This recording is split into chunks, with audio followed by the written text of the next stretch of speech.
This is Foundations in Precalc 10, Lesson 2.1. We're starting trig today, so we are on page 57 of the workbook.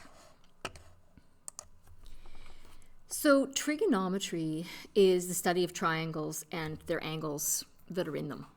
And trigonometry is actually an incredibly important branch of mathematics that has many, many practical implications. It's used in building, it's used in surveying all the time. So it's everywhere. It's really important. So we're going to start off with an investigation, and I'd like you to we'll just look at this diagram here. And it says the diagram shows a series of similar triangles. So triangle OA1B1, that means that it's the triangle that starts at point O and it goes to B1 and then to A1 and then back to O. And the book authors have measured that the distance from A1 to B1 is 1.4 centimeters, and from O to A1 is 2 centimeters, and then 1.4 divided by 2 is 0.7. So I'd like you to measure these remaining measurements and see what you calculate. I haven't actually done it because my copy is a slightly different size than yours is, and these numbers don't match up, so I'd like to see what you get. So pause the video and do that, please.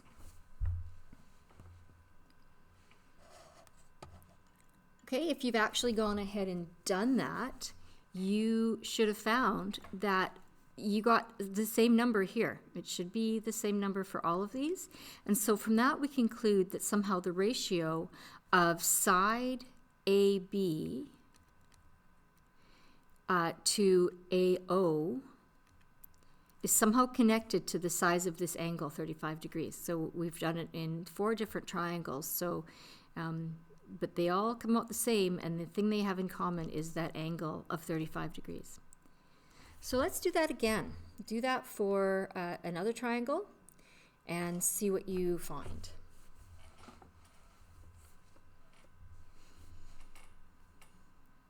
Okay, we come back, and again we find that this ratio of side AB to side AO is connected to this angle of 58 degrees. So we're going to look into that. That's actually the fundamental idea behind trigonometry, is that this ratio, which we call the trig ratios, has nothing to do with the size of the triangle. It just has to do with the size of the angle. Okay, remember all that stuff we did last year in similar triangles? This is where it was going. Okay, next page. Looking at the ratios of sides in a right triangle. So consider the right triangle AOB. Well, that's this triangle up here. And it says let angle AOB equal x degrees. So first of all, you may not have seen this notation before. We could just label this as angle O, but in some drawings that's ambiguous, that we could maybe not know exactly which angle they're talking about. But when we say angle AOB, that means it's the angle that starts at point A, goes to O, and then goes to B.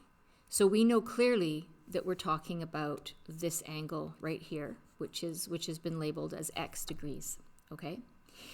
And then once we've identified, this is what I call my angle of interest. And in future lessons, it's either the angle we know or it's the angle we're looking for, but either way, it's the angle we care about. So I call it the angle of interest. And it's essential that you identify the angle of interest, first of all, very first thing you do, because now we're going to label the triangle, but it's relative to the angle that we care about. Okay, so there's 3 sides of the triangle that we want to label, and the first one to always label is the hypotenuse, because the hypotenuse is always the longest side. It's across from the right angle. Okay, so we label that one. That is independent of which angle is of interest to us, because that's a property of the triangle itself. And then we want to label the opposite.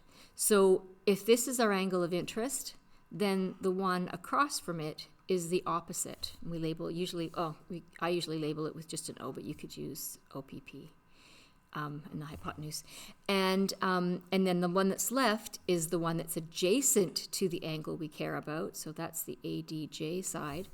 And that is, this is why we have to do the hypotenuse first, is because the hypotenuse is also adjacent or beside angle X, but the hypotenuse is first because it's the property of the triangle, and then the other one is the leg that's adjacent, okay?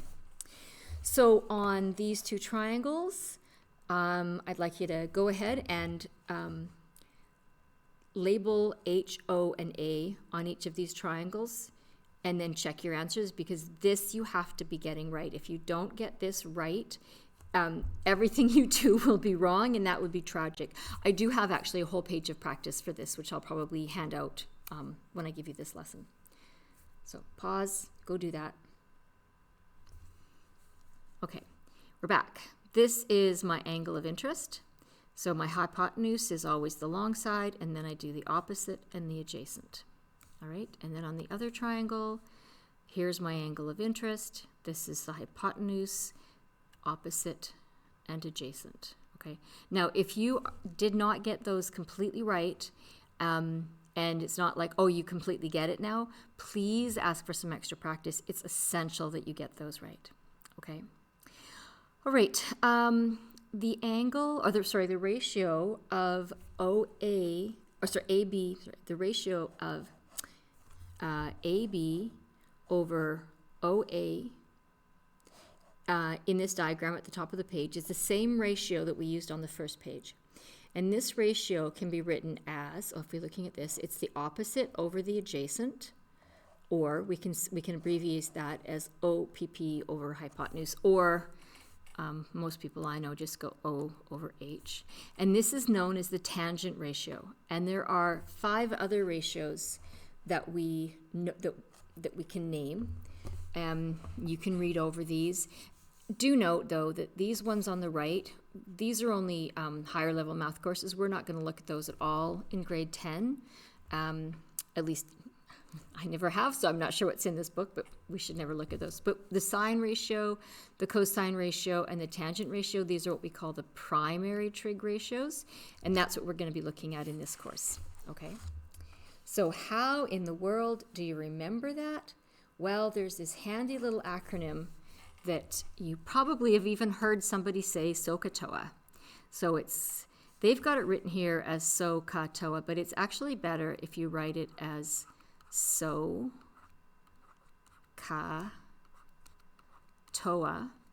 because it's actually sine is opposite over hypotenuse, cosine is adjacent over hypotenuse, and tangent is opposite over adjacent. And honestly, you should have that written on every page that you ever do trig on, so that you don't have to dig for it in your brain. Dig it out once, put it on the paper, and away you go. Okay.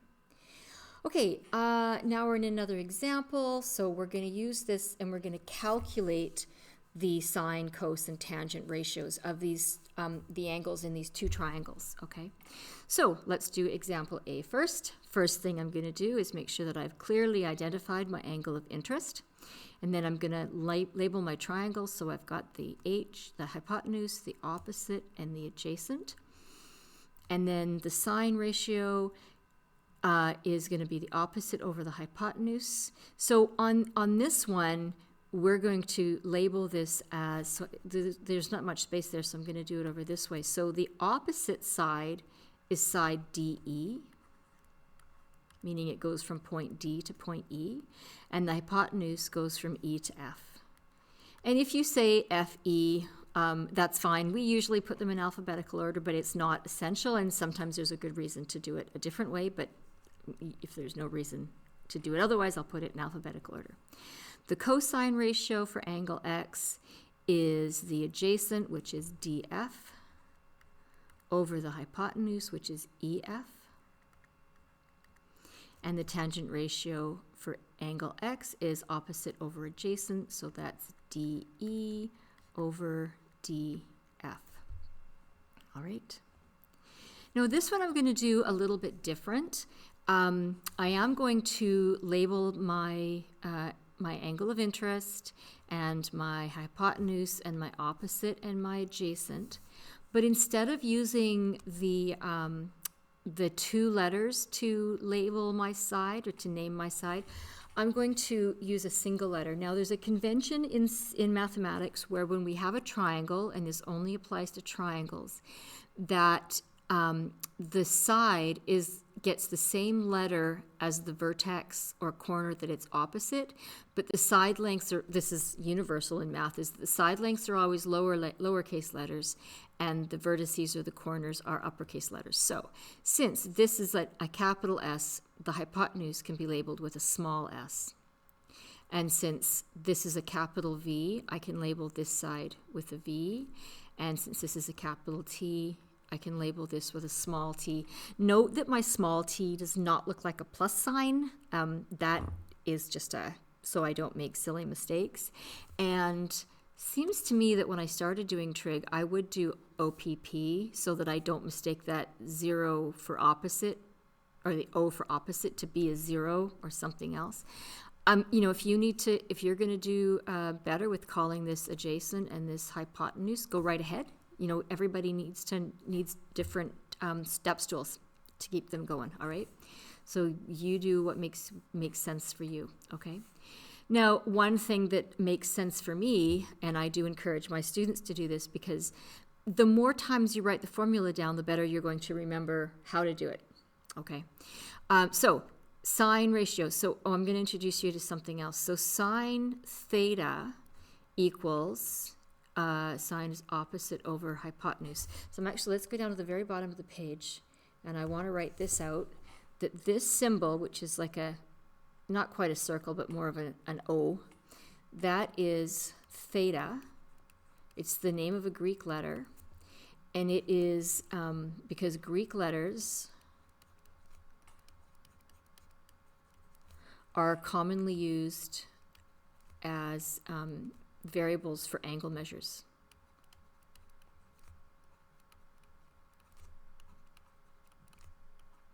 Oops.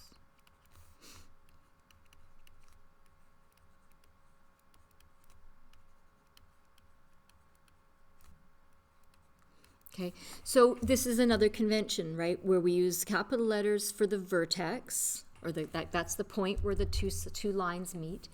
And we use lowercase letters for side lengths, and we use a Greek letter to say how big the angle actually is. So it's the size of the angle. Okay, so the size of the angle up here is x. And I truly believe that it's worth writing every question. Sine, this is the base formula, right? Sine of some angle we don't know is the opposite over the hypotenuse. Okay, and then we write the specific angle we're talking about this time, which is then sine of x, and it does not hurt to put the degrees in there to remind us that x is the size of the angle, okay? And then we go hunting for the opposite. So the opposite we know is t. We don't know what t is, but it's going to be t, over the hypotenuse, which is s. So sine of x degrees is t over s. And then cos theta is, if we go back to our SOHCAHTOA, can I see that? No, I can't quite see it. So, well, I can see that one. Cosine is adjacent over hypotenuse. Oops.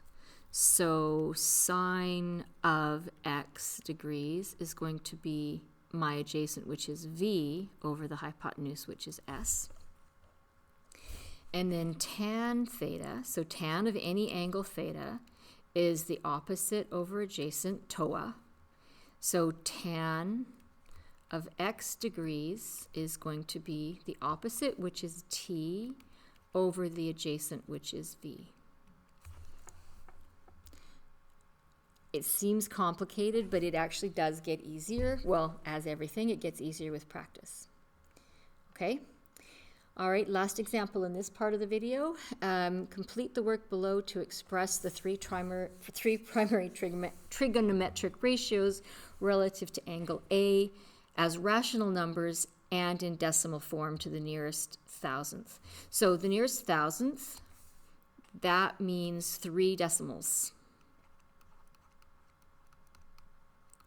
Okay, and you will be expected to, my rule around rounding is if I don't tell you what to round it to, then I don't expect you to read my mind. So whatever you do, as long as it's reasonable, it's gonna be fine.